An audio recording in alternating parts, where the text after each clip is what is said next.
A woman in a crimson dress is crossing a ballroom with a full glass of wine. She is not going to drink it. 300 of Silicon Valley's most powerful people are watching her walk. Nobody else stops her. Nobody ever stops Eleanor Hartwell. At table 12 sits a man in a navy suit. Quiet, still. 3 Pentagon officials lean in when he speaks, and one of them is taking notes. At a charity gala. Nobody takes notes at a charity gala. She reaches the table. The room goes silent. We just ain't shake hands with people like you. Was someone else's story. Hers is worse, she says. My family has been serving this country since before people who look like you were allowed in the building. The phones come up. The glass tilts. The wine falls in a clean red arc, and the man does something no one expects. He smiles. The letter arrived on a Tuesday. Plain envelope, no window. The kind that doesn't announce itself. Diana Cole was 26 years old, sitting at a folding table in a studio apartment that smelled like instant coffee and ambition. The table had one leg shorter than the others. She had fixed it with a folded piece of cardboard. It worked. Mostly. She opened the letter. Read it once. Read it again. Dear Miss Cole, we regret to inform you that your application for seed capital has been denied. Reason, insufficient collateral. Unconvincing. We wish you well in your future endeavors. At the bottom, a signature, Carolyn Voss, senior partner, Voss Financial Group. Diana set the letter down, looked at the wall above her desk. 10 other letters, same format, different names, same answer. She picked up a thumbtack, pinned the 11th letter next to the 10th. Then she made coffee. Sat back down, opened her laptop, the one with the cracked screen sent. She'd bought secondhand for $80, and kept working, not because she wasn't hurt, because she was. And she had learned from the woman who raised her that hurt was not a reason to stop. It was a reason to go quieter, go deeper.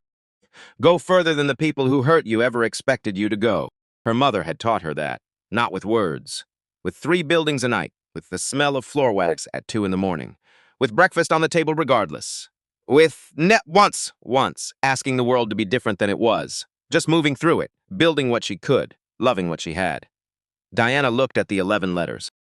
This is what it costs, she thought, every single day. She filed the Carolyn Voss's letter in the back of her desk drawer. Then she kept going. That was 18 years ago. A lot had changed since then, almost everything, in fact, except the letter, which was still there, in the back of a desk drawer. Different desk now, different city, same fold. The phone rang before the alarm. Diana was already half awake. She had been half awake for an hour, the way she always was before something important. Not anxious, just alert. The body knowing before the mind catches up. She looked at the screen, unnumbered. She almost let it go. Almost. Miss Cole, Young's voice, male says, nervous in the way that people are nervous when they've decided to do something they can't undo. You don't know me. I used to work at Voss Financial, in research. She sat up. I'm listening, she said. There's an email chain, internal, from last week. A breath. Mrs. Voss called you a pawn, her word. She said the Meridian deal was never going to close on your terms. She said she'd run out the negotiation until she could finalize a secondary arrangement with another fund. The city outside was beginning its first gray light. Diana looked at it. She's planning to string you along, the young man said. Use your presence at the table to pressure the other fund into better terms, then drop Meridian. Silence! Is there anything else? Diana asked, a pause. Like he expected more reaction than that. Isn't that enough? He said. Yes, she said. Thank you. She hung up, sat on the edge of the bed. The room was quiet. Her apartment on the Upper West Side, 3 bedrooms, hardwood floors, books every surface. Her mother's photograph on the mantel in the living room, the one taken in 1989, her mother in a yellow dress, laughs something outside the frame. Diana kept it there, not as decoration, but as orientation, a compass point she checked every morning without meaning to. She wasn't angry. That was the thing people never understood about her. Anger was loud, expensive. It showed the other person exactly where to aim. What she felt instead was something colder and more useful. Clarity. The last remaining variable had just resolved itself. She knew now with complete certainty what today would require. Not a negotiation, a conclusion. She got up, made coffee, stood at the kitchen counter in the early light and thought through the sequence she had built over the past 3 weeks. Every step, every contingency. The clauses that Marcus had called her at midnight to confirm. The documents already filed. The investors already notified quietly, carefully, about what due diligence had revealed in Voss Financial's supplemental disclosures. She had prepared for today the way she prepared for everything, completely. She set down the coffee, got dressed, and went to work. It needs to be said now, because the meeting at Voss Tower didn't start this morning. It started here, in this office. 11:45 at night, 3 weeks before October. Marcus Webb was Diana's attorney, 52 years old, the kind of lawyer who read contracts twice and then went back for the footnotes. He had been reading this particular contract for 6 hours when Diana arrived with 2 cups of coffee and the expression she wore when she had already decided it said something and was only here to confirm it. He pushed his glasses up, looked at her over them. "You want to keep Clause 7, say it's 9, he said, not a question. Unmodified, she said. Don't let them negotiate it out. Their team will flag it. Voss Financial cut 30% of their legal staff in the last quarter. Diana set down the coffee. 3 senior contract attorneys let go in September. The 2 remaining are splitting 14 active deals between them. Marcus stared at her. You know their internal staffing numbers. I know everything about this company, Marcus. That's why I'm here and not somewhere else's. He took his glasses off entirely. The gesture of a man recalibrating. Clause 7. 9, he said slowly, allows immediate withdrawal of all committed capital in the event of documented misconduct during any phase of negotiation, including preliminary meetings. Including meetings that are being live-streamed to institutional investors, Diana said. He set the glasses on the desk, looked at her for a long moment. You're not walking into this meeting hoping it goes well. I'm walking into that meeting knowing exactly what Carolyn Voss will do when she has an audience and a woman she's decided to make an example of. Diana picked up her coffee. I'm going to let her do it, in front of the camera, and I'm going to have the correct paperwork already signed before any of it happens. Marcus was quiet. She'll humiliate you, he said. Direct, because that's what she paid him for. She'll try, and you'll let her, just long enough. He picked up his glasses, put them back on, looked at the contract. Her team signs this, and they'll miss 7, 9, he said. I know. That's not an accident. No, Diana said. It is not. Marcus read the clause one more time, nodded once. The nod of a man who has accepted that his client is operating several moves ahead of him and his job is to keep up. I'll have it ready by Friday, he said. Thursday, she said, and left. The walk took 45 seconds. Long enough for the people nearest to table 12 to register her trajectory and slow their own conversations. There is a quality to purposeful movement in a crowded room, a kind of pressure that people feel before they consciously identify the source. The nearby tables turned first, then the ones beyond. A ripple moving outward through 300 conversations simultaneously. 5 faces looked up when she arrived. 3 Pentagon officials. 2 tech executives, and the man in the Navy suit. He was mid-sentence when she spoke. Excuse me. Projected. Not loudly. Clearly. The voice of someone who has been heard in important rooms for 3 decades and knows precisely how much volume the task requires. The sentence stopped. I'm Eleanor Hartwell. She said it the way you stated geographic fact. Hartwell Defense Group. Partners with the Department of Defense for 75 years. My grandfather supplied the ammunition systems for 3 major operations in Korea. The silver-haired official, Colonel Patricia Hayes, nodded with the careful courtesy of someone practiced in managing difficult conversations without escalating them. Mrs. Hartwell. Good evening. Eleanor's gaze moved to the man in the Navy suit and stayed there. I couldn't help noticing, she said, in the pleasant tone she used when being unpleasant require cover, that there may be some confusion about the seating arrangement this evening.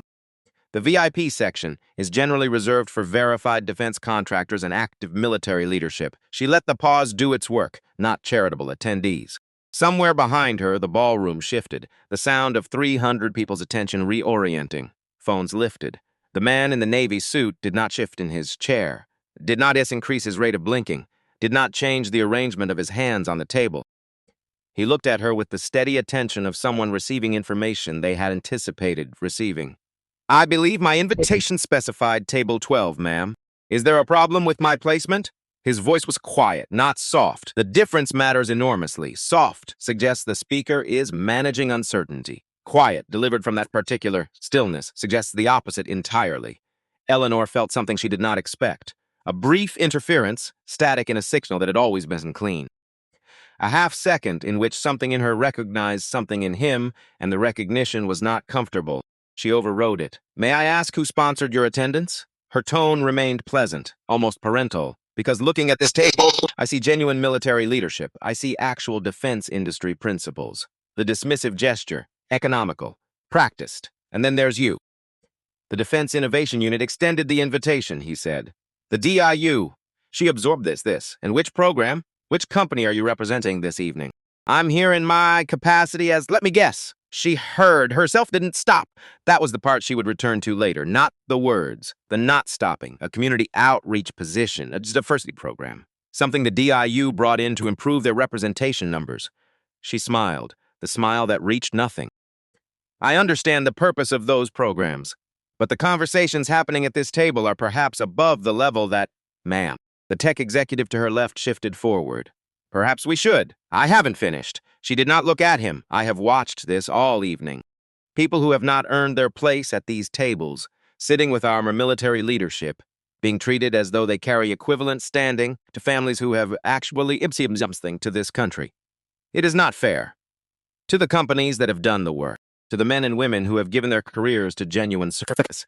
She turned back to the man in the Navy suit. I'm here to evaluate potential partners for our next major defense initiative, he said, quietly, steadily. Nothing in his face moved. Eleanor laughed. It was not performance. It arrived genuinely, the sound of someone encountering something they find absurd and responding without filter, which was, in its way, the most honest thing she had been all evening. But it was loud, it carried, evaluate. She let the words stand alone in the air between them. That's remarkable. And what qualifies you to evaluate defense contracting partnerships? Which deployments? Which? Ma'am, Colonel Hayes now. A new firmness in her voice. I think it would be advisable to. Do you have any idea? Eleanor said, turning the full weight of her attention back across the table. Who you are talking to? My family has been serving this country since before people who look like you permitted in the same buildings as the decision makers. The silence that followed, a physical quality, the weight of 300 people ceasing to breathe simultaneously. A chair scraped somewhere behind her. Douglas's voice, crossing the room, calling her name in the tone she had heard twice in 31 years. The tone that means the floor has shifted and you haven't felt it yet. She picked up the wine glass. Her hand was steady. The motion was controlled, precise, even. The Cabernet fell in a clean arc and landed on his face. His collar, his navy jacket, ran down his cheek, pooled on the white tablecloth in an expanding stain the color of something that could not be taken back. Did you really think, Eleanor said, into the complete and absolute silence of the Fairmont Hotel ballroom, that you belonged here? She set the empty glass down, a sharp, clean clink against the tablecloth. The man in the Navy suit did not move. For 4 seconds, he sat with red mind tracking down his jaw, and then she did something Eleanor had not written into the scene she had composed in her head. He smiled, not bitter, not suppressed, not the tightened expression of someone managing a reaction they cannot display. He smiled the way a person smiles when they have asked a question and received a clearer answer than they expected. He reached into his breast pocket, withdrew a folded white handkerchief, pressed it to his face. Methodical. Unhurried, the movement of a man with nowhere else to be and nothing left to prove in this room. Security was converging from 2 directions. He raised one hand, they stopped. That won't be necessary. To the guards, the same quiet. Mrs. Hartwell was expressing her views on defense contracting qualifications. He continued working the handkerchief along his jaw. It has been a very informative evening. Douglas reached Eleanor's shoulder. His grip found her arm. We're leaving, Eleanor, now. She did not move immediately. She was watching the man at the table, waiting for something to crack in him, some evidence of diminishment, some sign that the correction had landed the way corrections were supposed to land. He looked like a man concluding an assessment. He looked, in a way she felt but could not name, as though he was done with her. Colonel Hayes was on her phone, quietly, her back partially turned. Sylvia stood at the edge of Eleanor's vision with an expression Eleanor had never seen on her face, the expression of someone who cannot help you from here. Not from this, not with this. Eleanor. Oh, Douglas pulled. Come on. She let him move her. Not because she was unsettled. That was what she told herself, walking across the ballroom with his hand on her arm and 300 pairs of eyes tracking their exit. She let him move her because she was finished, because she had said what needed to be said. As they crossed the floor, phones lifted around them, recording. The ballroom was almost all else had entirely silent now, and the silence had a texture to it. Heavy. The weight of a room full of people who understand they will be talking about this for years. She walked with her head up and her shoulders back and the empty wine glass still on the tablecloth behind her. She did not look back. Douglas drove. He did not speak for 9 minutes. Hands at 10 and 2. The controlled grip of someone managing something enormous through sheer structural precision. Eleanor looked at her reflection in the passenger window. The dark glass showed her back to herself. Same dress. Same posture. The city lights moved behind her face as they crossed the bridge going south. She felt satisfied. She was certain she felt satisfied. I handled that correctly, she said. Douglas said nothing. Someone needed to say it. The road, the engine, the dark. Douglas! Say something. Do you know who that was? He said. She opened her mouth. Don't answer that. He cut her off, quiet and final. Because whatever category you have already put him in, I need you to understand that I am going to find out who he actually is tonight. I'm not going home, Eleanor. I'm going directly to the office. And I have, he stopped. His jaw tightened.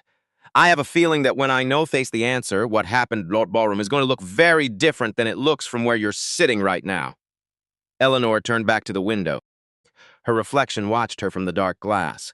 The suburbs arrived, the specific stillness of money at rest. She told herself the thing moving through her was satisfaction, the clean satisfaction of having said a true thing in a room full of people too polished to say it to themselves. She was not frightened. She was Eleanor Hartwell of Hartwell's Defense Group, third-generation American legacy, and she had addressed a seating irregularity. 3 miles behind them, in the back seat of a black government vehicle on the same highway heading the same direction, General Marcus Webb held a Cabernet-stained handkerchief and watched the same darkness passing outside the same window. His aide, Captain Joanna Lee, had been with him for 3 years. She had watched him in combat debrief rooms and congressional hearings and budget negotiations that should have collapsed. She knew better than to say the next thing. She said it anyway. "Sir, are you all right?" "I'm fine, Captain." She watched him fold the handkerchief. Set it on the seat beside him. She'd no idea, Lee said. Not a question. No. He looked out at the dark. She had no idea. The assessment report. Updated. Full documentation. Time-stamped. Include footage from the 3 attendees who recorded the incident during the dinner. He was quiet for a moment. And pulled the Hartwell cultural file. The complete one. "I want to review all 42 pages before the morning meeting." "Yes, sir." The vehicle moved through the dark. Lee looked at the folded handkerchief on the seat between them. She had served under this man for 3 years through situations she would not describe at a dinner table. "For what it's worth, sir, I'm sorry that happened." Marcus Webb looked at the passing dark. "Don't be." His voice was level, not cold. The voice of someone organized around an interior truth they have carried for a long time. Every person who has ever dismissed me based on what they saw when they looked at me gives me something. He picked up his phone, opened the Hartwell file. "Information," he said, "about who they are. The highway in spooled ahead." And on 3 separate phones still inside the Fairmont Hotel ballroom, videos were already uploading. The platform was receiving them. The feeds beginning to surface the footage to users who would watch it and share it and watch it again. By morning, Eleanor Hartwell would be famous. Not a good kind. And the man she had dismissed would still be at his desk with a 42-page file open and a decision to make that would determine whether 75 years of Hartwell's legacies survived the night she had just handed him. She didn't know that yet. She was in the passenger seat watching her reflection in the dark glass, telling herself she was satisfied. She would not sleep tonight. Neither would Douglas. He would not come home. She woke up famous. Not the good kind. Eleanor opened her eyes at 6:14 and reached for her phone the way she always did, before coffee, before the day had arranged itself into something manageable. The screen was already lit with notifications stacked the way they stack when something has happened while you were sleeping. 47. She refreshed. 63. She refreshed again, and the number moved so fast it stopped being a number. It became a pressure, something pressing against the glass from outside. She sat up. Douglas's side of the bed was empty. Maid, not slept in, and maid, never slept in, which was not a surprise. He had said so in the car. He had gone directly to his office from the gala, had not come home, had been sitting in that office since before midnight, running background checks and reading spreadsheets, and her one that was already at 6:14, worse than either of them had imagined. She tapped the first notification, a video, 43 seconds, and there she was in the crimson Valentino, moving across the ballroom of the Fairmont Hotel with a wine glass in her hand and the complete composure of someone performing a scene they have already rehearsed. The camera caught everything, the approach. The words, not all of them audible, but enough. The tilt of the glass, the arc of the wine. The man sitting there receiving it with a stillness that the camera somehow made more devastating than any reaction would have been.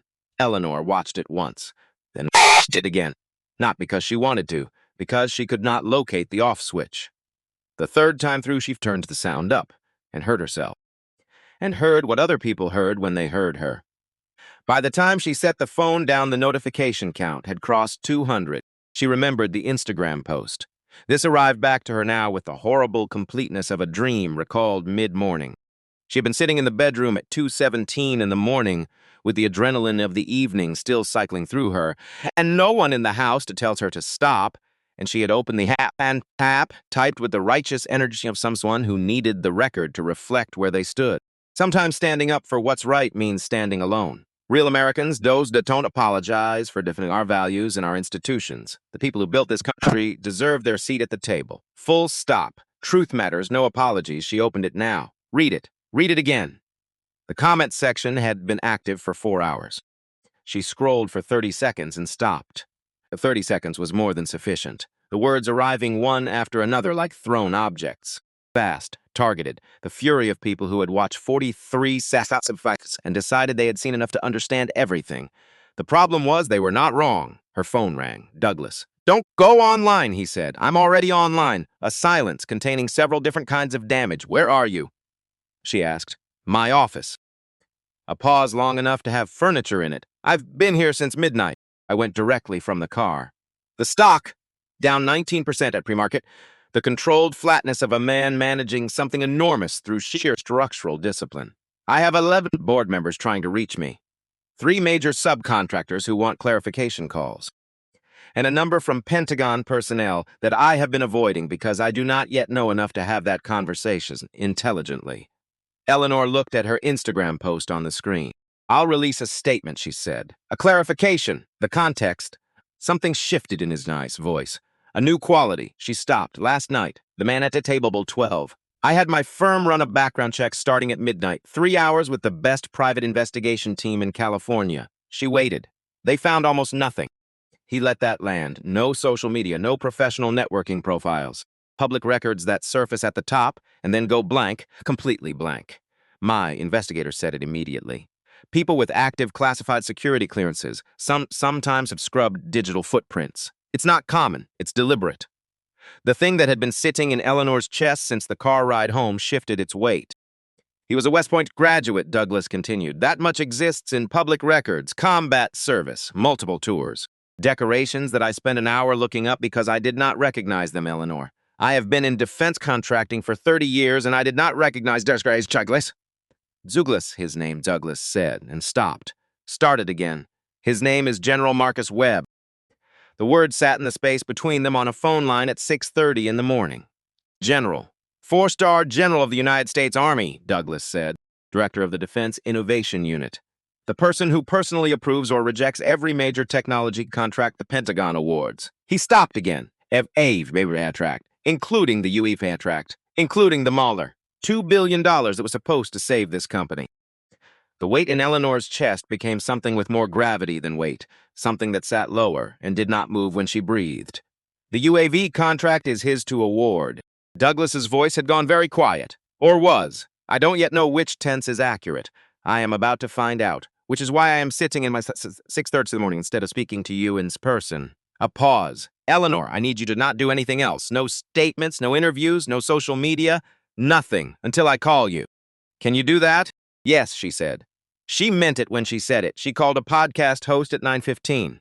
Diana didn't know the exact view count. She knew the sequence. She had modeled it 3 weeks ago in a spreadsheet. On paper, actually, pencil, which was an old habit from the studio apartment days when printers were a luxury and making marks you could erase felt like thinking more carefully. The withdrawal triggers the ratings flag. The ratings flag triggers the institutional calls. The institutional calls trigger the cell pressure. Cell pressure triggers the headlines. She had written it out, step by step. What she hadn't written, because you can't put it in any spreadsheet, was how it would feel to sit in the back of a car going uptown while it happened. Rita was beside her, both of them quiet. The city moving past the windows. Rita's phone had been buzzing since 4. She checked it periodically, discreetly, because that was her job, to track what Diana didn't need to track yet. "The clip," Rita said. "Serious, not asked." "Just beginning, yes. It's at 50,000. Diana kept her eyes on the window, the city in the afternoon. The way it looked like it was made of something harder than it actually was. "Okay," she said, not satisfied, not performing calm. Just, okay. The way you say okay when something is happening exactly as you anticipated, and the anticipation turns out to have been lonelier than the thing itself. Rita put her phone away. They rode the rest of the way in silence. This was one of the things Diana valued most about Rita. The understanding that silence between two people who trust each other is not empty. It's full. Full of everything that doesn't need to be said out loud to be shared. The car pulled up to Meridian Capital's building on Park Avenue. 8th floor, no marble lobby. Plants near this entrance. A receptionist who said good morning and meant it. Diana got out, stood on the sidewalk for a moment, looked up at the building. Not at Voss Tower, that was 14 blocks north, but at this one, the one she had built. 8th floor of a building that didn't announce itself, that didn't need to. 2 hours, she said to Rita. I'll clear your 4:30. Keep the 5:15. Done, Diana went inside. She had work to do. Douglas told her about the Pentagon meeting the next morning, not the evening he returned. That evening, he came through the door at 9:15 and went directly to the kitchen and poured 2 fingers of bourbon and sat at the counter without speaking. Eleanor sat across from him. For once in her life, she did not fill the silence. She did not know what to fill it with. And she recognized, at the edge of a perception she was not ready to fully enter, that this unfamiliarity was itself information about where she was. He sat there for 22 minutes. Then he went to bed. The next morning. Coffee. Both of them gray with the grayness of people who did not sleep for reasons that will not resolve with sleep. He talked. She listened. The conference room at the Pentagon was cold. He said that first. The institutional cold of a government building that is optimized for function and treats comfort as secondary. General Marcus Webb sat at the head of the table, not in a ruined suit, not with wine residue on him, in a perfectly pressed dress uniform. Stars on the shoulders, decorations on the chest that Douglas now recognized because he had spent part of the previous night looking them up. The Distinguished Service Cross, the Silver Star, 2 bronze stars with valor devices, the uniform of a man for whom 25 years of service had something closer to a vocation than a career. He had looked at Douglas and said, "Sit down, Mr. Hartwell. We have a significant amount to discuss." Colonel Patricia Hayes from Pentagon personnel sat to Webb's right. The silver-haired woman from the gala, who had been watching Eleanor's approach with the expression of some witnessing an accident that to prevent.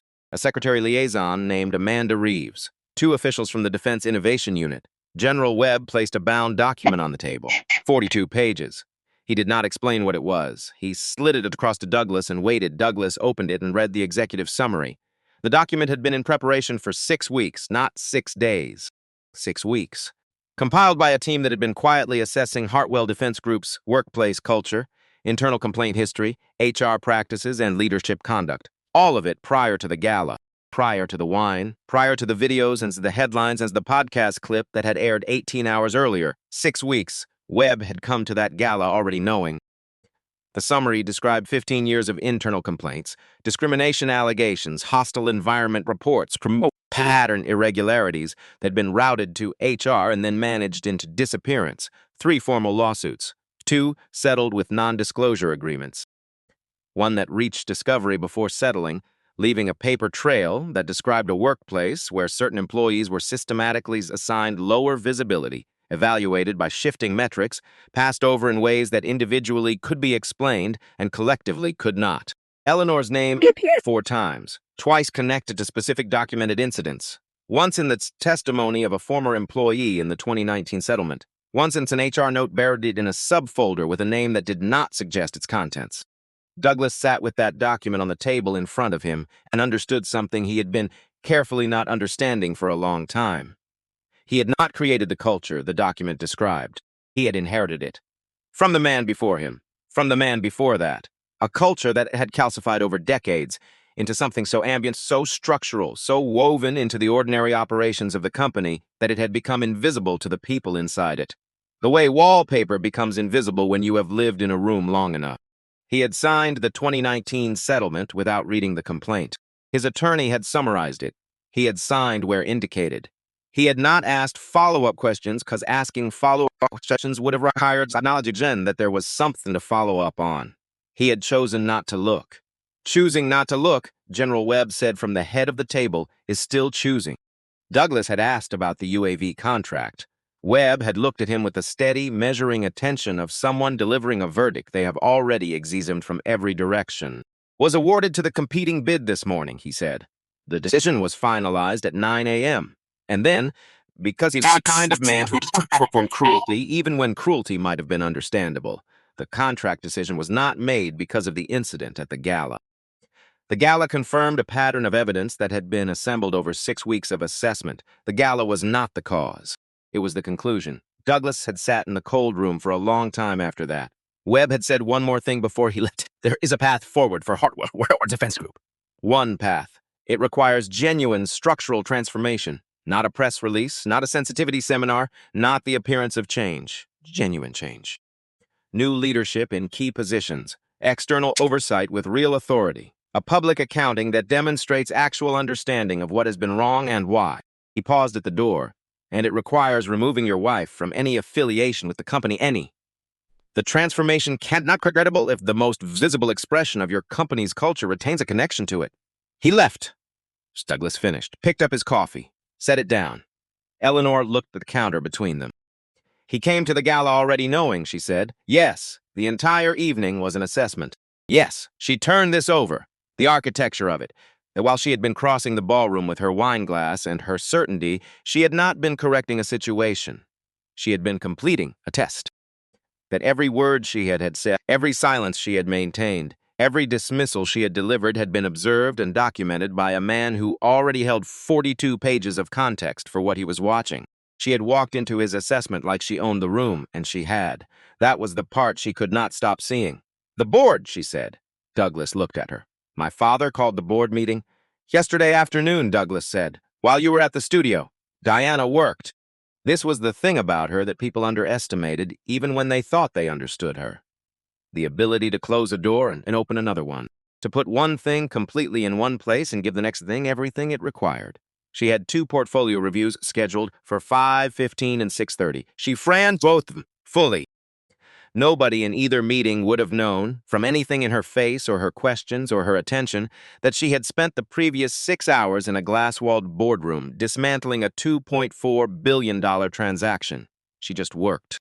At 7:40, the reviews done, she sat alone at her desk with the stack of files she had meant to get to earlier in the week and hadn't. Rita knocked at 7:42. Something you should see, she said. She set a tablet on the desk, a screenshot, not from a financial publication. Not from a news outlet, from a forum. A community board for professional women in finance and adjacent industries. The kind of place that exists because the official channels never quite hold everything that needs to be held. A post from a user named Patricia, 64 years old, according to her profile. Location, Columbus, Ohio. Occupation listed as retired. Diana read it. Patricia had spent 31 years as a loan officer and then a branch manager at a regional bank. Had been passed over for promotion 6 times. Had been told in 1989 by a man whose name she still remembered with perfect clarity 35 years later that she was too emotional for senior management. Had retired 2 years ago without ever reaching the title she spent 3 decades earning. She had watched the Voss clip 4 times. She had written, I don't know Diana Cole. I don't know anything about hedge funds or mergers or $2.4 billion deals, but I know that room. I've been in that room. Different building, different city, different decade, but the same room.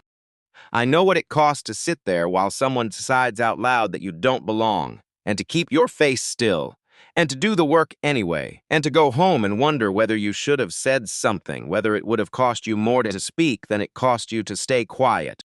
I paid that cost for 31 years. She paid it too, and then somehow she stopped paying it. And I watched that happen, and I can't explain what that felt like except to say that I'm 64 years old, and I cried at my kitchen table for 20 minutes. And I never do that. Diana read it once, read it a second time, set the tablet down, looked at her window, then caught herself, looked instead at the files on her desk, at her own handwriting in the margins of the top page, at the work she had been doing before Rita knocked. How many responses? She asked. 6,400, Rita said, as of 20 minutes ago. Diana was quiet for a moment. Patricia from Ohio, she said. Yes, she gets it. She does. Add this to the open door file, Diana said. Rita took the tablet, paused at the door. Which section, she asked. Proof of need, Diana said. Second tab. Rita left. Diana sat with the quiet of the office for a moment. The building around her was empty except for the night cleaning crew, who had worked around her late hours for years without ever making her feel she needed to explain herself. She thought about Patricia from Ohio. About 31 years and 6 promotions that didn't happen, and a man's name remembered 35 years later with complete clarity. About crying at a kitchen table. About how much it costs to carry something that long. She opened her desk drawer. At the back, behind the usual accumulation of small necessary things, her fingers found it. Folded into quarters. The loan denial from 18 years ago. She didn't take it out, just touched it. The way you touch something you've carried so long, you've stopped seeing it and started to feel it as part of your own weight. She pushed the drawer closed, opened her laptop, created a new document, typed at the top, Open Door Initiative, Launch Draft, and began to write. The divorce papers arrived on a Friday. A woman from Douglas's attorney's office came to the house at 2 in the afternoon. Professional, measured. Something sympathetic in the practiced way of someone whose work requires delivering difficult things and who has learned to do it without adding to the difficulty unnecessarily. Eleanor stood in the entryway and accepted the envelope. The woman left the house held the stillness it had held since the night of the gala. Not the familiar managed quiet of a well-run home, something emptier. Rosa had not come on Tuesday, had not called to explain. Eleanor understood without needing to confirm that Rosa would not be coming again. The kitchen was slightly less organized than it had been. The garden outside the window was beginning to show the first signs of what happens when the person who tends something stops arriving. Eleanor set the envelope on the hall table, walked to the kitchen, made coffee this time, not tea, stood at the counter and looked at the garden. In the 3 weeks since the gala, her life had been reorganized around its own destruction with the efficiency of something that had been structurally compromised long before the visible slaps. The Instagram post, the podcast, the board meeting, the EEOC inquiry, the stream of news cycles that kept her face on she had not chosen. The attorneys, the statements she was not permitted to make, the calls she made anyway to people who had occupied her phone's contact list for decades. Sylvia had called on Wednesday of the second week. Eleanor had been waiting for it and dreading it simultaneously, which was itself frustrating. You do not dread calls from friends, Sylvia had said. I care about you, Eleanor, genuinely, but I cannot be publicly associated with this right now. You understand. I hope you understand. Eleanor had said that she understood. She had not understood, not then, but she was beginning to. She thought about the other names in her phone. The women from the boards and the galas and 3 decades of circulating through the same rooms. The men Douglas had called friends and whose calls he was not returning. The social architecture she had inhabited her entire adult life, believing it was built on genuine connection, discovering now that it was built on mutual utility and the shared benefit of being seen in the same room.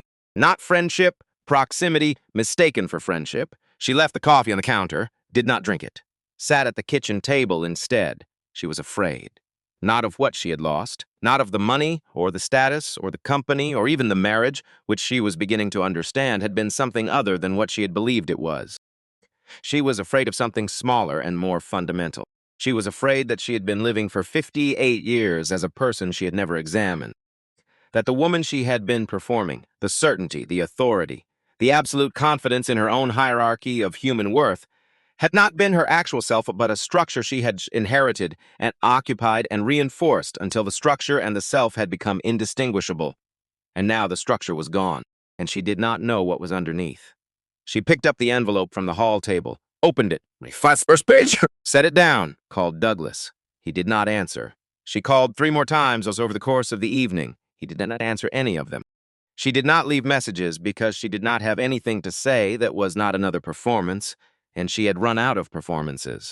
She went to bed in the large, too-quiet house at 10 o'clock, lay in the dark, thought about a man sitting just across a table from her with red wine on his face. The smile, not bitter, not triumphant. The smile of someone who had asked a question and received a complete answer. She thought about what question he had been asking. She thought about what her answer had been. For the first time since the night of the gala, through the Instagram post and the board vote and the EEOC inquiry and the envelope now on the hall table, Eleanor Hartwell lay in the dark and did not construct an alternative version of what had happened. She let it be what it was. That was the smallest possible beginning. But it was the first real thing she had done in 3 weeks. She would learn in the morning what came next. A call from her attorney, a date, a government office. A woman across a desk explaining the terms in the measured language of courts. 200 hours of community service to be completed over the following 12 months at an approved site in the Bay Area. Eleanor would sit in a plastic chair and nod and sign where indicated. She did not yet understand that the 200 hours were not the punishment. They were the education, the only one that was going to matter. Outside the bedroom window, the garden was dark. She did not sleep, but she stopped fighting the dark. and that for tonight was enough. The next morning, Voss Financial's rating downgrade was confirmed. Negative watch. The language of rating agencies is precise and unemotional, and the phrases they use mean very specific things to very specific people. Negative watch means we are paying attention and what we see concerns us. It means institutional investors with covenants tied to credit ratings need to start making decisions. It means the timeline has compressed. The stock opened down 14%. By noon, it was down 19%. Two institutional investors issued statements saying they were reviewing their Voss positions in light of recent developments. The language of institutional investment is also precise. Reviewing our position means we have already made a decision and are in the process of executing it. Arthur Brennan was in his office at 7 a.m. He had brought physical copies of the 4 emails. Also a separate folder, thicker. 6 months of documentation he had been building since April 5th, when the secondary funding situation with the private equity firm had first begun to look unstable. Monthly summaries, board presentation materials with his annotations, internal memos on the covenant exposure. He had told himself in April that he was building still for his protection for the company. A record so that if something went wrong, there would be a clear account of what had been known and when. He understood now that he had been building it as protection for himself, and possibly as preparation for something else. At 9 a.m., Cornelius Park called. Cornelius was 70 years old, board chair of Voss for 15 years. He wore the same style of suit he had worn for 40 years and spoke in sentences that were constructed to convey exactly what they were meant to convey and nothing extra. "Arthur," he said. "Cornelius. I'm calling a special board session Friday morning, 9 o'clock. I expected you would. I'll need a full financial presentation, everything. No optimism, no hedging. What we have, what we owe, what the timeline looks like. I'll have it ready." A pause. "How bad is it?" Cornelius asked. Arthur looked at the folder on his desk. "It's bad," he said, "but it's survivable, if we move quickly and honestly." Another pause. "Okay," Cornelius said. Friday. Arthur prepared for 2 days. He did not sleep much. He had not slept much in 3 months, honestly, but these 2 nights were different. These were the nights where the thing you've been dreading arrives, and the dread, surprisingly, becomes almost a relief. Because dread is about the future, and now they were in the present. And the present, however difficult, was at least real. At 3 p.m. on Thursday, Carolyn's assistant called his office. "The chairwoman would like to speak with you." "Tell her I'm preparing for the board presentation," Arthur said. "I'll see her Friday." A pause. "She says it's important." "So is the board's presentation," Arthur said. Friday. He hung up. Went back to his numbers. The Friday board meeting lasted 4 hours and 11 minutes. Cornelius ran it. Methodically. The way he ran everything. Without drama, without detours, with the quiet efficiency of someone who has conducted difficult meetings before and understands that discipline is a kind when things are hard. Arthur presented first. All of it. The debt exposure, $1.3 billion in short-term obligations, 6 months to the nearest maturity. The covenant breach triggered by the rating downgrade. The secondary funding arrangement that had collapsed in August when the private equity firm walked without explanation. The client attrition, 3 major accounts in the past year, all quiet exits, all adding up to a 17% reduction in fee revenue. The room was still while he spoke. He had been presenting financial realities to this board for 22 years. He knew how they sounded in a good year. He knew it sounded in a difficult one. This was different from difficult. This was reckoning. When he finished, Cornelius looked at Carolyn. She was sitting straight. Hands in her lap this time, not on the table. The load-bearing walls still in place, but you could see if you knew where to look that something underneath them had shifted. "Carolyn," Cornelius said, "the board needs to discuss transition planning. Not removal, not termination, transition planning. The careful language of an institution managing and ending with as much dignity as the situation permits." She looked around the table, 12 faces, people she had worked alongside for a decade or more. People who had attended her dinners and used her name in positive contexts at conferences and called her formidable in published interviews. People who had benefited from her authority and built their own careers in the shelter of it. None of them would hold her gaze, except Arthur. Arthur looked at her steadily, without judgment, without satisfaction. The look of someone who wants to be seen as present, because being seen matters when everything else is shifting. She held his gaze for a moment, looked away. "I'll have my attorney contact the board by Monday," she said. Her voice was level. Cornelius nodded once. "Thank you, Carolyn," he said. And that, in the end, was that she drove herself home. This was unusual. She had a Xephor service, had used it exclusively for 7 Sears. But tonight she wanted to drive, wanted the specific anchoring task of it. Hands on the wheel, eyes on the road. The house was quiet when she arrived. The housekeeper had left at 5. The rooms had that particular stillness of spaces maintained for occupancy but not currently occupied in any living sense. She put her keys on the kitchen counter, poured a glass of water, stood in the kitchen for a while without moving. Her daughter had called on Wednesday evening, Lauren, 28 years old, living in Washington. Working at a boutique asset management firm, she had chosen carefully and independently, having never asked her mother for a single professional introduction in her adult life. The call had lasted 40 minutes. Lauren had seen the clip. Of course she had. Everyone had seen the clip. What she said on that call stays between them, because some conversations belong only to the people who have them. But what can be said, what Carolyn would say later, to her own attorney in the context of something else entirely, is that her daughter spoke to her with more honesty than anyone had spoken to her in years, and that she listened more completely than she had listened to anything in a long time. And at the end, Lawrence had said, "I love you, Mom." And Carolyn had said it back. And that was the most significant thing that happened in the entire week of the Voss financial crisis. Even if no financial publication mentioned it, Carolyn went to her home office. Not the corner office on the 47th floor with two walls of glass and a desk that had been her father's before it was hers. The small one at the back of the house. Personal. The room where the armor came off on the occasions it came off. She sat at the opened her laptop, looked at the archived records system she had accessed remotely from this same desk on Wednesday evening. After coming home from a day she was still finding the edges of. The file was still open. Cole Diana, application for seed capital. October 14, 2008. Amount request $85,000. Status DIN. Reason insufficient collateral. Unconvincing presentations authorized by C. Voss Vess. Her own name, her own handwriting, and the signature at the bottom. She had no memory of this application. That was the part she kept returning to. Not as an excuse. She had long since abandoned the instinct toward excuse, but as a fact that had to be held alongside the other facts.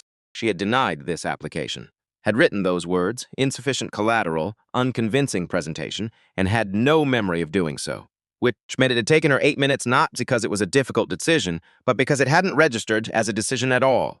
It had been routine, a name on a form, a category. I saw a category.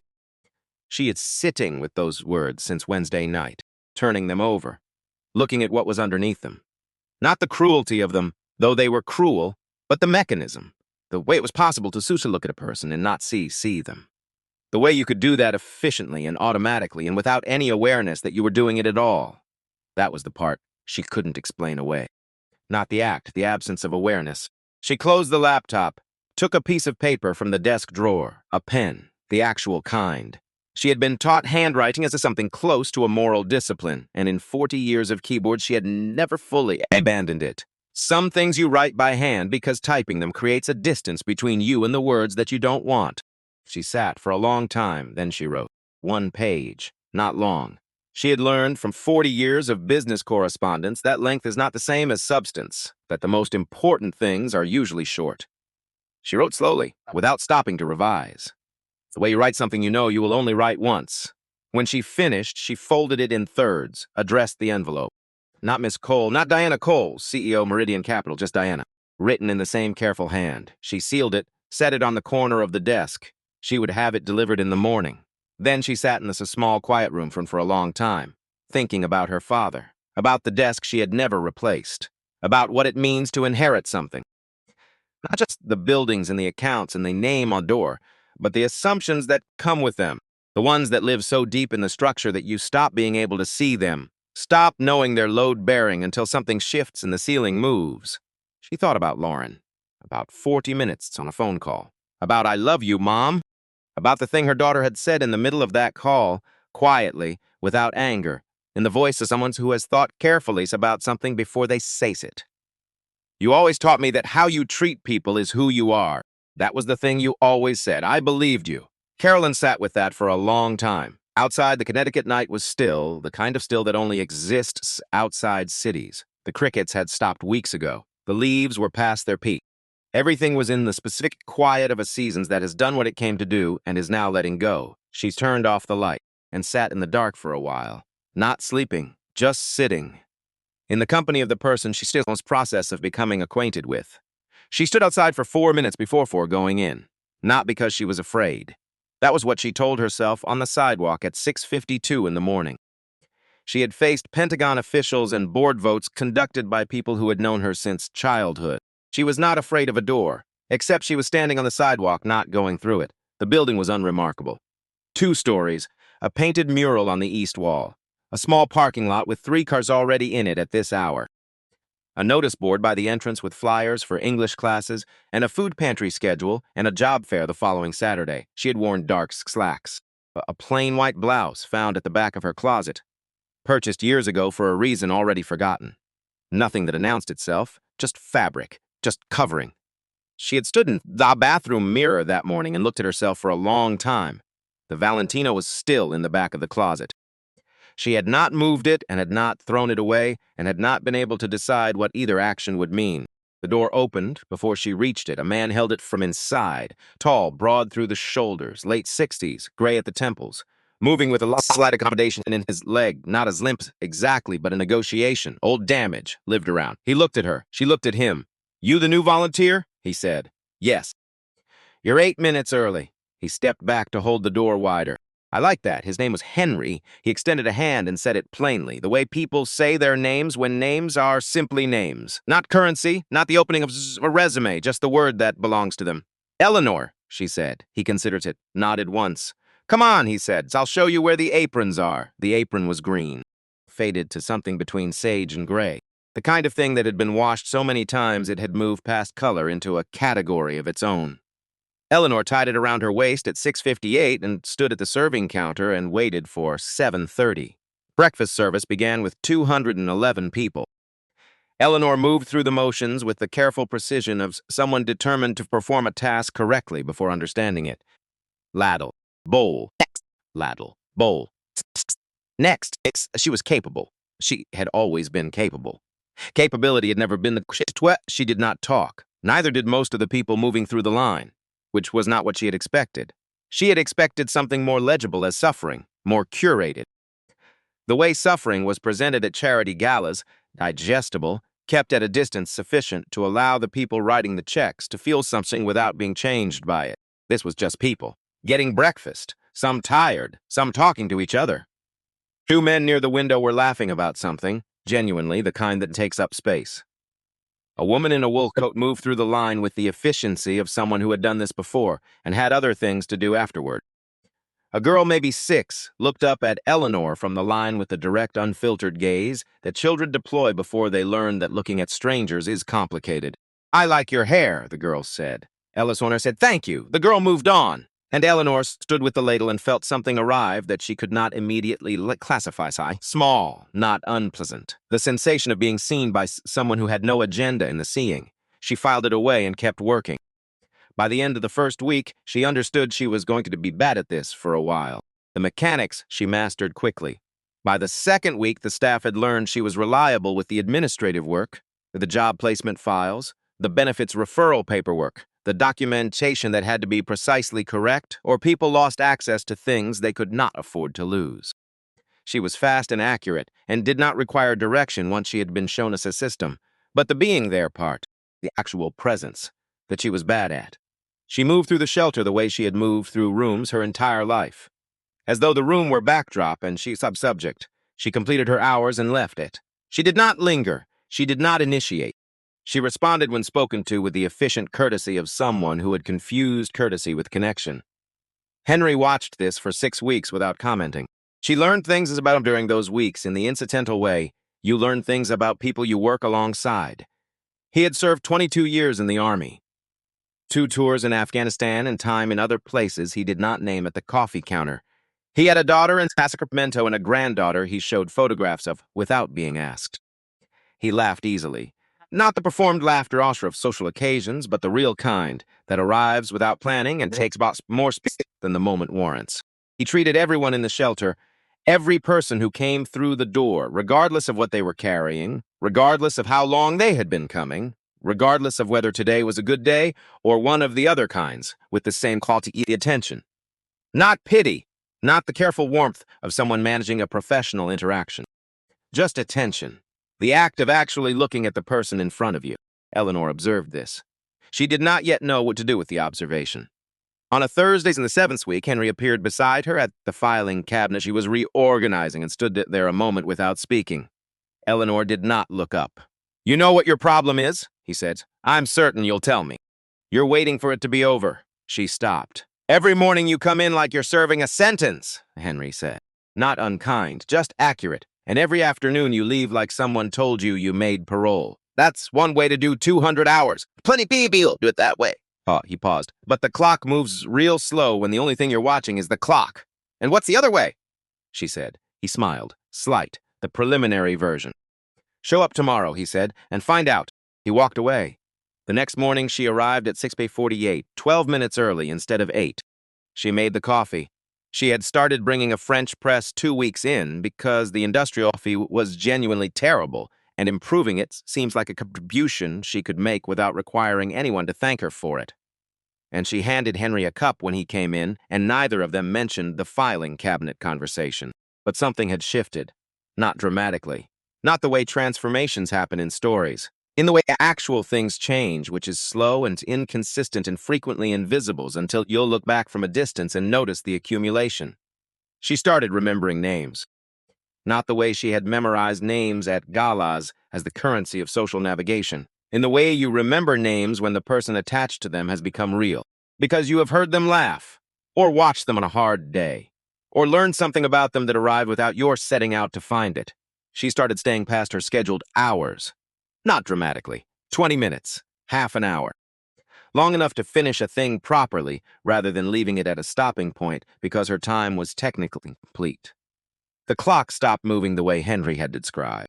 In the 3rd month, Gerald Washington came in on a Tuesday. He was 54. He sat at the corner table with his coffee and did not move for 2 hours, not sleeping, not using his phone. Just sitting with the stillness of someone who has been carrying something heavy for long enough that moving has started to seem like more effort than it's worth.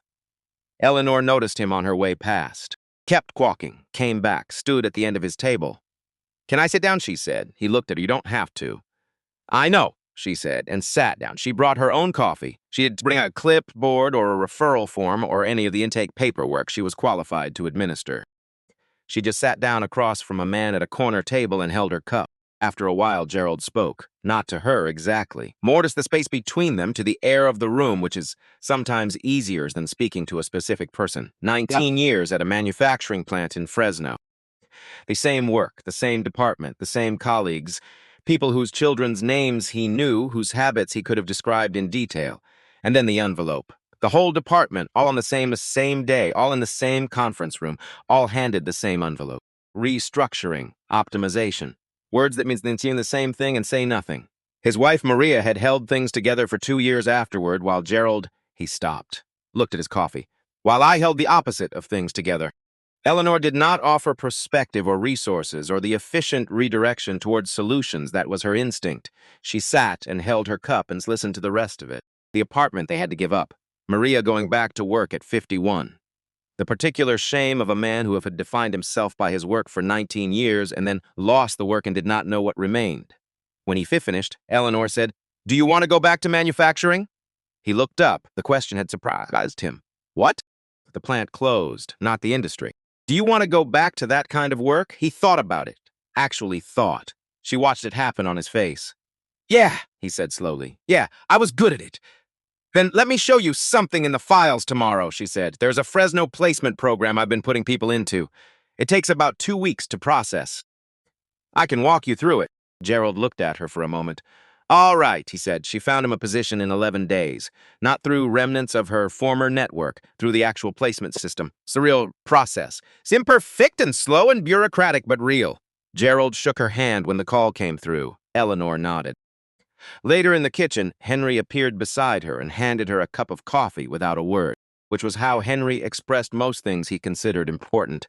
She stood beside him at the window. "He's going to be okay," she said. "Most of them are," Henry said. If somebody sees them, she turned that over. "If somebody sees them." "Henry." She looked at her coffee. "Can I ask you something?" "You've been working up to it for 3 months," he said. "Might as well." almost a smile. You knew who I was from the beginning. Saw the video, he said. Same as everyone else. She waited. I thought about it, he said, not looking at her, looking out at the parking lot where Gerald's car was pulling out. For a while, whether I wanted you here, whether it made sense, whether you do more harm than good just by being present. He paused, and then I thought about all the men and women I served with who had to prove themselves every single day to people who had already decided Sync's the answer. He turned to look at her. Direct, settles. And I thought, maybe the point isn't to keep the wrong people out. Maybe the point is to see what happens when the wrong people are put somewhere they can't perform, somewhere they have to be actual. Eleanor said nothing. Jury's still out, he said, and went back to the kitchen. She stood at the window after he left. The jury's still out. Not a condemnation, not absolution, an acknowledgement that the work of becoming a different person than you have been is not announced. It is accumulated, quietly. In corner tables and filing cabinets and cups of coffee you stop to bring to some sitting alone. She went back to the files. She had 3 more people to see before noon. The press release went out at 9 a.m. on Thursday. Clean, direct, no flourish. Meridian Capital OS announces the Open Door Initiative, a $75 million fund dedicated to founders who have been denied access to traditional financing for reasons unrelated to the quality of their work. Applications open today. Review process transparent. Decisions made on merit. Only merit. Capital follows character. Always has, always will. We are opening a door that should never have been closed. That was it. Marcus had suggested 3 additional paragraphs. Context, history, the story of Meridian's founding. Diana had removed them all. Let the door speak for itself, she said. By 10 o'clock, 300 applications had been submitted. By noon, 1,400. By 5 p.m., when Rita locked the office, the number was 4,216 from 31 states. Marcus called at 2. Diana, I know, 4,000 applications, Marcus. We need more infrastructure, more reviewers, more schedule a planning meeting for Monday. Bring the capacity numbers. She paused. And Marcus, add a mentorship component. Every approved applicant gets paired with someone from the Meridian network, not just the money, the access, a pause. That's going to require a significant. I know what it requires. That's why I'm telling you Thursday instead of Monday. She heard him writing. Okay, he said. Monday. She hung up. At 3:15, Rita knocked. She was carrying a folder. The expression on her face was the one that meant something required Diana's personal attention rather than standard processing. Memphis, Rita said. Diana looked up. The first application we fast-tracked for personal review. Remember? The woman running the food distribution business. Diana remembered. She had read the summary 2 weeks ago when the Open Door framework was still in draft. 41 years old, 9 years supplying 12 full schools and 4 hospitals out of a rented warehouse. 4 loan denials. The most recent rejection letter had said, the applicant's business model lacks scalability. 9 years feeding thousands of children and hundreds of hospital patients. Lacks scalability. Review team finished their assessment, Rita said. Unanimous recommendation to approve. She applied for 400,000. I know. The team is recommending 600. Her projections for year 3 actually support it, and her business plans has room she hasn't accounted for. Diana looked at the folder, thought about a woman in Memphis, about 4 letters in a drawer, about a warehouse and 12 schools and 4 hospitals and 9 years of showing up when the financing didn't. 600, Diana said, and assign her a mentor from the distribution network. Someone who's already scaled a similar operation. Already identified 2 candidates, Rita said. Good. Rita started to leave. Rita, Diana said. She stopped. What's her name? Rita looked at the folder. Denise Carter. Diana nodded. Make sure her welcome call comes from me directly, she said. Not the team, me. Rita wrote it down. Left. Diana sat alone in the quiet office. Outside her window, New York was doing its Thursday afternoon thing. Purposeful, continuous, indifferent to individual stories in the cliché that cities are indifferent, not cruel, just larger than any single thing happening inside them. She thought about Denise Carter in Memphis, about 4 rejections, about a warehouse, about what it takes to keep going when the answer keeps being no. She knew that arithmetic personally. She opened her desk drawer, the front of it where she had put Carolyn's letter on Tuesday morning. She took it out. Read it one more time. You have carried enough that belonged to other people. She folded it again, put it back, picked up the phone, called the number for Denise Carter in Memphis. The phone rang while Denise was in the warehouse. She was checking inventory. October was a full month.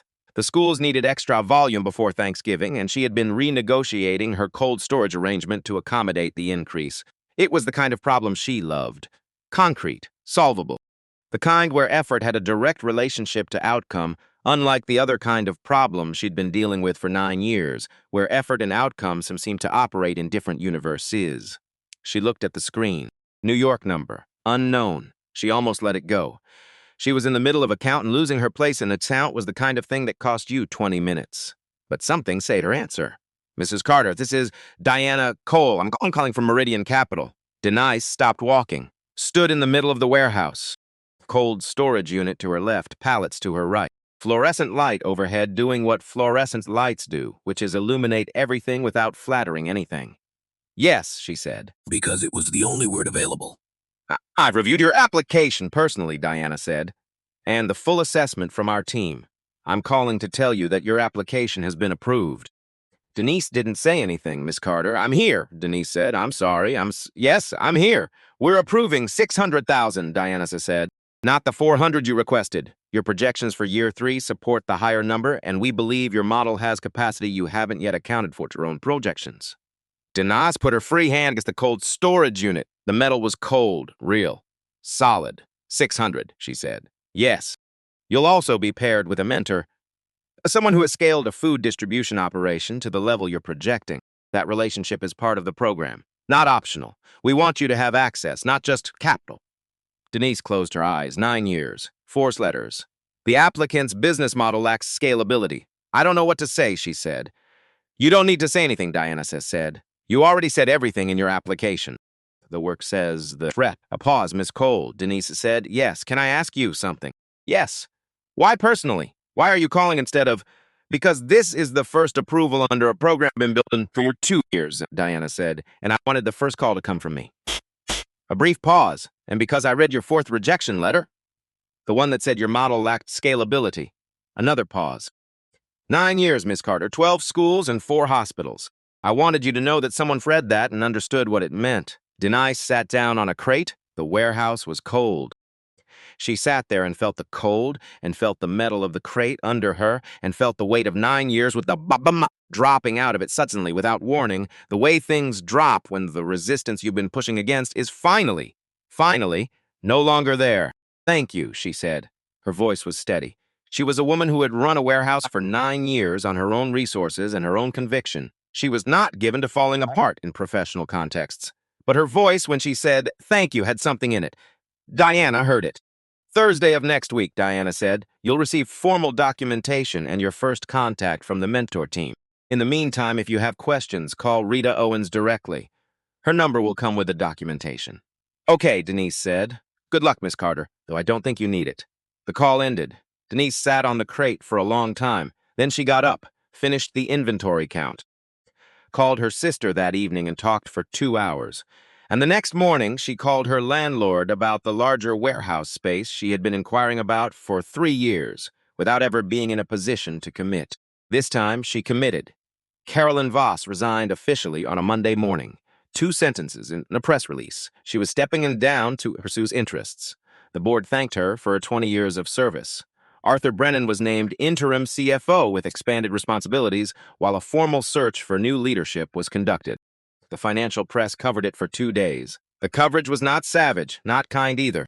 The measured, analytical tone of publications that assess careers in paragraphs and end with sentences about legacy that are technically accurate and entirely cold. 3 outlets mentioned the handshake incident. One included the clip view count, which by then had passed 9 million. Carolyn read all of it. In the house, at the kitchen table. Coffee warm this time. She had started making smaller pots. The large carafe was for the office for a day that started at 6 and ran past 7. The kitchen table in Connecticut required a smaller pot. She read the coverage and felt not nothing, not indifference, but something more specific and harder to name. The feeling of watching version of yourself be described by people who knew the outline but not the interior, who had the facts but not the experience of being inside the facts. She had done that to other people her entire career. She sat with that. Arthur called on Tuesday. How are you? He said. Fine, she said. Then, because it was Arthur and because she was done with the reflexive answer, not fine on it, working. That seems right, he said. How is it there? Complicated. A pause. But moving. The governance review is underway. It's going to be uncomfortable for a while. It should be, she said. Another pause. The 4 emails, she said. Yes. I should have answered them. Yes, he said again. No elaboration, no absolution, just the honest agreement of a man who had been waiting 22 years for the conversation to be this direct. I'm sorry, Arthur. A long pause. I know, he said. They talked for 20 minutes about practical things, the transition timeline, the search committee, some specifics about the current situation that she still has context for, even now. When the call ended, she sat for a while. Then she went to the garden. The hydrangeas were fully gone, just dry stems and the memory of what they'd been. She had always meant to plant something for late fall color, something that would carry the garden through October and into November. She had always found a reason not to get around to it. She pulled out her phone, called the nursery in town, made an appointment for Saturday small, but the right direction. Lauren came for a weekend in late October. Cooked. Talked more in 2 days than they had talked, possibly, in the last 2 years combined. Not about Voss Financial, not about the clip or the headlines or the transition, about other things. About Lauren's work. About a project she was excited about, a framework for integrating environmental impact metrics into mid-market capital allocation that she had been developing for 18 months and was finally in a position to propose formally to her firm's leadership. About Carolyn's father, things Lauren had never known.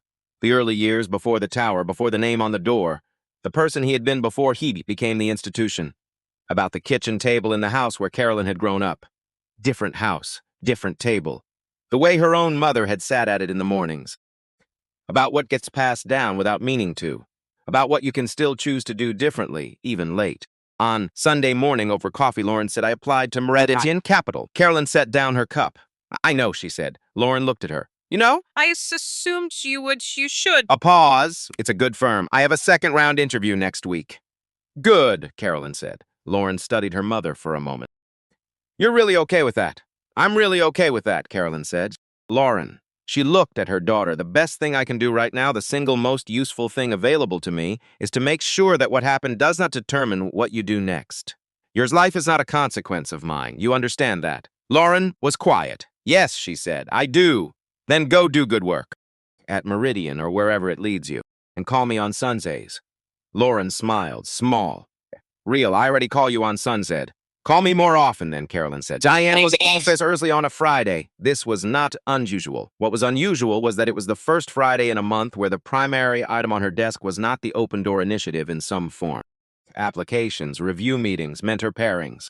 Structural questions about the fund's capacity as the number of submissions continued to grow past anything they had initially modeled. 6,400 applications from 38 states and 4 territories. The waiting list for the next review cycle was already 400 deep. She had spent the past week in planning meetings with Marcus and the expanded team. More infrastructure. A second review panel. A partnership with 3 community development financial institutions that had existing networks and existing relationships with exactly the population the Open Door was trying to reach. The work was enormous. She loved it. She was good at it, and it was built ultimately on the thing she had always known, that the talent was never missing. The opportunity was missing. Fix the opportunity and the talent will find you. At 9 o'clock, Lauren Voss arrived for her third-round interview. This round was with the full leadership team, Diana, her chief investment officer, and her head of research. Standard process. The same process every candidate went through, regardless of name or background or whose daughter they happened to be. Lauren sat at the table in the small conference room and answered some questions for 90 minutes. She was good. Not good for a 28-year-old. Good. The framework she had been developing at her current firm, the environmental impact integration piece, was exactly the kind of thinking Meridian's ESG practice needed and had been trying to build toward for 2 years. She had done it independently, with limited resources and no institutional backing, and the methodology was sound. After the panel, Diana's chief investment officer pulled her aside. She's the best candidate we've seen for this position in 18 months, he said. I know, Diana said. The name isn't a problem for you. Diana looked at him. The name isn't a factor, she said. The work is the factor. Her work is excellent.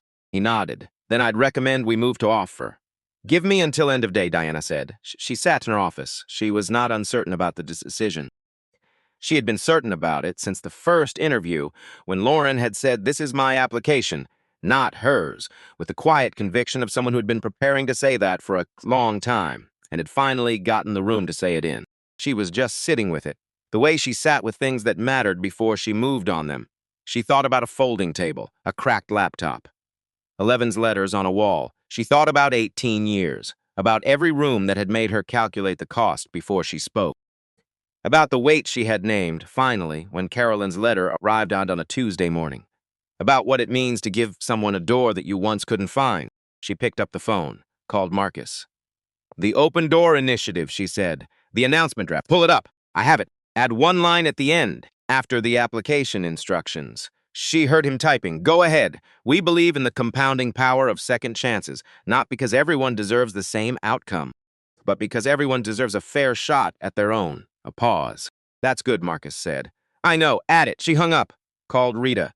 "Make Lauren Voss an offer," she said. "Standard terms, senior analyst list level. We wanted her to start the first Monday of November." "Done," Rita said. Diana set down the phone, sat for a moment in the quiet of the office. Then she opened the desk drawer. Not the front compartment, where Carolyn's letter had been sitting since Tuesday. The back of the drawer. The far back where things accumulate that don't have a specific place.